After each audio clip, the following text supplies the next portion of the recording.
का आज last class है और डीआरसीएस के इस लास्ट क्लास में स्टार्ट कर देंगे। मैं बता देता हूँ डीआरसीएस के लास्ट क्लास में आज है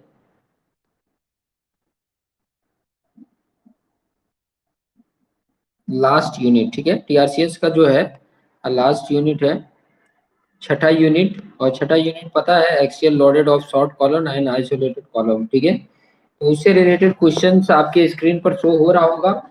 और जैसा कि आप सभी को पता है कि आज मतलब डीआरसीएस का ये लास्ट यूनिट है और इसके बाद सीपीएम का भी आपने देखा होगा, सीक्यूसीएम का भी देखा होगा। तो इनके भी जो भी चैप्टर्स के बाकी है वो भी आपको बहुत जल्दी वीडियोज आपको मिल जाएंगे।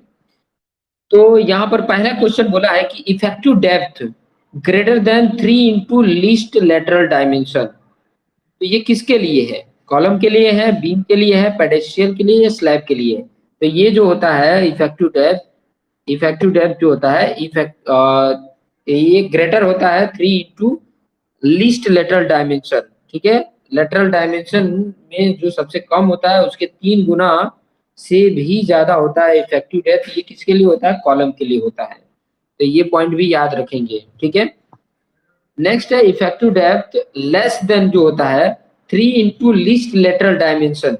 ठीक है, 3 इंटू लीस्ट लेटरल डायमेंशन की बात कर रहा है, उससे अगर कम की बात कर रहा है तो वो होता है आपका पेडेस्ट्रियल के लिए। किसके लिए होता है? पेडेस्ट्रियल के लिए होता है। नेक्स्ट क्वेश्चन पे आ जाते हैं। As per lateral restraint type of column, अगर रीस्ट्रेट टाइप का लेटरल रीस्ट्रेट टाइप का कॉलम है तो किसके बेस पर है? ठीक है, तो वो है स्पाइरल कॉलम के लिए। ठीक है, ये किसके लिए है? Lateral restraint type of column, ये स्पाइरल कॉलम के लिए है। स्पाइरल कॉलम के लिए ये है। नेक्स्ट क्वेश्चन आ जाते हैं, फोर्थ नंबर का question. Spiral reinforcement is normally provided in. तो स्पाइरल रेनफोर्समेंट नॉर्मली किस में प्रोवाइड किया जाता है? नॉर्मली किस पे प्रोवाइड किया जाता है? तो वो सर्कुलर कॉलम में प्रोवाइड किया जाता है। किस टाइप का reinforcement? Spiral reinforcement spiral column circular column में प्रोवाइड किया जाता है। ये क्वेश्चंस भी याद कर सकते हैं या तो देख सकते हैं। नेक्स्ट है when column are provided with structural steel in place of longitudinal reinforcement it is called. तो उसको क्या बोला जाएगा? तो उसको कंपोजिट कॉलम बोला जाएगा। उसको कंपोजिट कॉलम बोलेंगे। The next question है when the lateral ties are provided as transverse reinforcement in column they are called। lateral ties जो है वो प्रोवाइड किए जाते हैं एज ट्रांसवर्स रेनफोर्समेंट कॉलम में, तो उसको क्या बोला जाएगा? तो उसको टाइट कॉलम बोला जाता है। उसको क्या बोला जाता है? Tight column. Okay, next question पे आ जाते हैं। Column is called long column. Long column किसको बोला जाता है? शॉर्ट कॉलम किसको बोला जाता है? तो उसके लिए कंडीशन है, वो कंडीशन ये है कि एल ई जो इफेक्टिव लेंथ है अपन डी का जो रेशियो है हमेशा 12 से अगर बड़ा होगा, अगर 12 से ज्यादा होगा, एल ई अपन डी जो अगर 12 से ज्यादा हो रहा है तो वो क्या बोला जाएगा? लॉन्ग कॉलम बोला जाएगा। उसको लॉन्ग कॉलम बोला जाता है। शॉर्ट कॉलम किसको बोला जाता है? शॉर्ट कॉलम उसको बोला जाता है जो एल बाई डी के रेशियो या तो 12 के इक्वल हो या तो 12 से कम हो। ठीक है, एल ई अपन डी का रेशियो जो है वो 12 से कम हो या 12 के इक्वल हो, उसको शॉर्ट कॉलम बोला जाता है। नेक्स्ट क्वेश्चन है minimum cross sectional area of A longitudinal reinforcement in column. Longitudinal reinforcement जो कॉलम में प्रोवाइड किए जाते हैं उनका मिनिमम क्रॉस सेक्शन एरिया कितना होना चाहिए? तो वो होना चाहिए 0.80%। 0.80%, एक से भी कम है। ठीक है, ध्यान से समझ सकते हैं, 1% से भी कम है मतलब 0.80% लॉन्जिट्यूडनल एनफोर्समेंट का क्रॉस सेक्शनल एरिया होता है। मिनिमम मिनिमम इतना होना चाहिए। ठीक है, कॉलम में ये भी ध्यान में रखेंगे। Minimum cross sectional area longitudinal enforcement इन कॉलम। यहाँ पे मैक्सिमम पूछा है, यहाँ पर क्या पूछा है? मैक्सिमम। तो मैक्सिमम कितना होना चाहिए? तो 6% तक होना चाहिए। मैं ज्यादा से ज्यादा 6% और कम से कम 0.80%, उससे कम नहीं। ये भी पॉइंट याद रखेंगे। और ये कॉलम की बात कर रहा है। The minimum number of longitudinal bar in rectangular column. अगर कोई रेक्टेंगुलर कॉलम बना है तो उसमें मिनिमम नंबर ऑफ लॉन्जिट्यूडनल बार कितना लगा सकते हैं? तो 4 लगा सकते हैं, 4 से कम नहीं। ठीक है, 4 रख सकते हैं कि ताकि प्रॉपर तरीके से स्टीरअप प्रोवाइड किया जा सके। ठीक है, प्रॉपर तरीके से स्टीरअप प्रोवाइड किया जा सके। तो मिनिमम 4 होते हैं, ये भी याद रखेंगे। The minimum number of longitudinal bar in circular column, तो जो सर्कुलर कॉलम होता है उसमें मिनिमम 6 होता है। रेक्टेंगुलर के लिए, रेक्टेंगुलर के लिए 4 और सर्कुलर के लिए 6, ये याद कर लेना। ठीक है, कॉलम में अगर सर्कुलर कॉलम है तो उसमें मिनिमम जो रेनफोर्समेंट बार यूज किया जाएगा वो होगा रेक्टेंगुलर के लिए 4 और जो सर्कुलर है उसके लिए 6, मिनिमम मिनिमम की बात कर रहा है। नेक्स्ट क्वेश्चन आ जाते हैं, column bar shall not be less than, column का जो बार होता है वो कम नहीं होना चाहिए, कितने से कम, कितने डायमीटर से कम नहीं होना चाहिए, तो 12 mm डायमीटर से कम नहीं होना चाहिए। जब भी कॉलम में स्टील बार यूज किए जाते हैं तो उसका डायमीटर 12 mm से कम नहीं होना चाहिए। The vertical distance between two consecutive ties in column, इसको क्या बोला जाता है, उसको बोला जाता है पिच।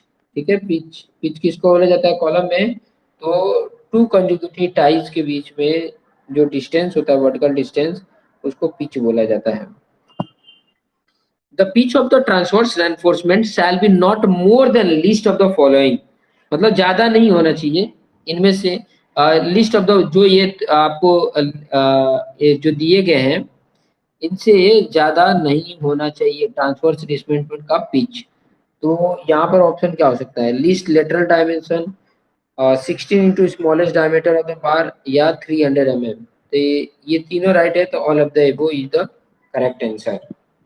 नेक्स्ट क्वेश्चन देख सकते हैं, the diameter of the lateral tie shall not be less then, जो लेटरल टाई होता है उसका डायमीटर कम नहीं होना चाहिए, किससे कम नहीं होना चाहिए, तो ये 6 mm हो या 1/4 into diameter of the largest bar, इन दोनों से कम नहीं होना चाहिए। और ये दोनों को कौन इंडिकेट कर रहा है, सी, तो C option is the right answer हो जाएगा। कुछ चीजें थोड़ा सा याद करने पड़ेंगे आपको, क्योंकि दो तरीके के क्वेश्चन आपके सामने आएंगे, एक तो फैक्ट होगा कि वही है तो वही है, उस पे तो आपको रट करके याद कर लेना है। एक तो सिचुएशन बेस पे आएंगे, मतलब आपके पास जो नंबर चेंज होते रहते हैं, तो वैसे क्वेश्चन के लिए आपको फॉर्मूले याद रखने पड़ेंगे और उस प्रॉब्लम को सॉल्व करने आपको आना चाहिए। नेक्स्ट आ जाता है मिनिमम इसेंट्रिसिटी इन कॉलम, मिनिमम इसेंट्रिसिटी कितनी होनी चाहिए, तो ये तो आपने पहले भी प्रीवियस वाले में भी जब कॉलम पढ़ रहे थे तो उसमें भी मैंने बताया था कि L/500 प्लस D/30, ये इतना मिनिमम इसेंट्रिसिटी होनी चाहिए। ठीक है, मिनिमम इसेंट्रिसिटी होनी चाहिए। नेक्स्ट, मिनिमम इसेंट्रिसिटी इन कॉलम, तो कितना मिनिमम इसेंट्रिसिटी होनी चाहिए, तो इसको भी, ये भी क्वेश्चन आ चुका था 20 mm, प्रीवियस वाले लेक्चर में ये भी क्वेश्चन आ चुके हैं। 20 mm होता है कॉलम वाला जो चैप्टर था। Strength of column with helical reinforcement, helical reinforcement के साथ जो कॉलम का स्ट्रेंथ होता है वो कितना होता है, तो वो होता है 1.05 into strength of column with lateral ties, इतना होता है 1.05 जितना होता है। For spacing of bar, clear distance between two bars shall not exceed for FY 250, FY 250 के लिए क्या ज्यादा नहीं होना चाहिए, spacing of the clear distance between दो बार के बीच में इससे ज्यादा नहीं होना चाहिए, shall not exceed। और किस तरीके का स्टील के लिए, Fe2 फाइट, माइल्ड स्टील इसको बोला जाता है, इसको माइल्ड स्टील बोला जाता है। तो कितना नहीं होना चाहिए, 300 mm से ज्यादा नहीं होना चाहिए। ठीक है, स्पेसिंग बात किया है, क्लियर डिस्टेंस जिसको बोलते हैं।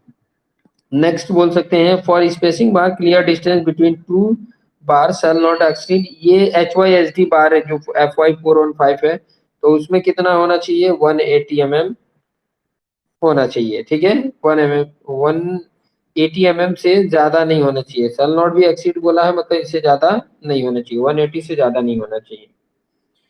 Next, for spacing of bars clear distance between two, अभी F500 के लिए पूछा हुआ है तो उसके लिए 150 mm होगा, 150 mm से ज्यादा नहीं होना चाहिए।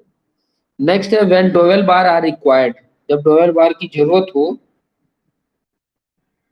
तो किस कंडीशन पे जरूरत हो सकता है, factor load on column is greater than allowable bearing force, allowable bearing force से ज्यादा हो फैक्टर लोड ऑन कॉलम, तब डोवेल बार रिक्वायर होते हैं। ठीक है, अलाउबल बियरिंग फोर्स से ज्यादा अगर फैक्टर लोड ऑन कॉलम आ रहे हैं तो डोवेल बार यूज करते हैं। नेक्स्ट है minimum area of dowel bar shall be dash of the column area. तो minimum area of dowel bar की जो होती है कॉलम एरिया के लिए, तो वो कितना होता है 0.5%, 0.5%, मतलब 1% से भी आधा। ठीक है, या 1/2% बोल सकते हैं ऐसे। Minimum numbers of dowel bars are required, मतलब मिनिमम नंबर्स ऑफ, मिनिमम कितना डोवेल बार की जरूरत होती है, तो वो होती है 4। Minimum number of dowels bar required 4 होती है। तो ये आपका लास्ट क्वेश्चन था 25 क्वेश्चन। तो इसी तरीके से आप देखते रहिए और अपने आप को बेस्ट बनाते रहिए, और कोई भी जो डाउट होता है, कोई चीज अगर पॉइंट नहीं समझ में आता है तो चैट बॉक्स में आप कमेंट करके जरूर बताएं। तो देखते रहिए और अपने आप को बेस्ट बनाते रहिए। Thank you.